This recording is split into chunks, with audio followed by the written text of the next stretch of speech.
મહેસાણાના ઊંઝા ભાજપમાં આંતરિક વિખવાદ ચરમસીમા પર છે। ભાજપના જ બે જૂથ વચ્ચે હવે બેનર વોર શરૂ થઈ। આશાબેન પટેલ અને નારણભાઈ પટેલના જૂથ વચ્ચે બેનર યુદ્ધ શરૂ થયું છે। કેટલાક ગામમાં આશાબેનના પ્રવેશ પર પ્રતિબંધ લગાવતા પોસ્ટર છે, તો કેટલાક ગામમાં આશાબેન પટેલના સમર્થનમાં બેનર્સ લાગ્યા છે। ઊંઝા વિધાનસભા પેટા ચૂંટણી માટે ભાજપના ઉમેદવારને જે નોંધાવાની છે તેને લઈને અત્યારથી જ બે જૂથ સામસામે આવી ગયા છે। અમારી સાથે જોડાયા છે સંવાદદાતા હારૂન નાગોરી।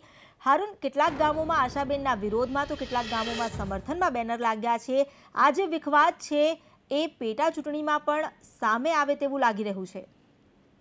જી, ઊંઝા વિધાનસભાની પેટા ચૂંટણી છે તેવામાં આશાબેન પટેલ ભાજપમાં જોડાતા આશાબેન પટેલ અને નારાયણ પટેલના ગ્રુપો આમને સામને જોવા મળી રહ્યા છે। ભાજપના બે જૂથો જોવા મળે છે। કેટલાક ગામોમાં આશાબેનના સમર્થનમાં બેનર લાગાશે તો કેટલાક ગામોમાં આશાબેનના વિરુદ્ધમાં બેનર લાગેલા જોવા મળે છે। જોકે આ બેનર યુદ્ધ છેલ્લા 5 દિવસથી શરૂ થયું છે। ઊંઝા તાલુકાના વિવિધ ગામોમાં આ રીતે બેનર લાગે અને બેનર યુદ્ધ શરૂ થયું છે। જી, આભાર આપનો જાણકારી આપવા બદલ।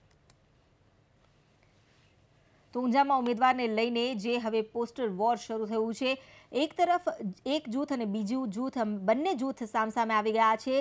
પહેલા પણ આશાબેનની ઉમેદવારીને લઈને કેટલાક ગામના જે સભ્યો હતા તેમણે વિરોધ નોંધાવ્યો હતો, એટલે સુધી કહ્યું હતું કે ભાજપમાં જે પેરાશૂટ ઉમેદવાર છે તેઓને ટિકિટ આપવામાં આવશે તો ભાજપે રોષનો ભોગ પણ બનવું પડશે।